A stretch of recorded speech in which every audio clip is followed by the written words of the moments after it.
قال رب اشرح لي صدري ويسر لي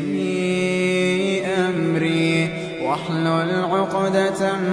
من لساني يفقه قولي واجعل لي وزيرا من أهلي هارون أخي اشدد به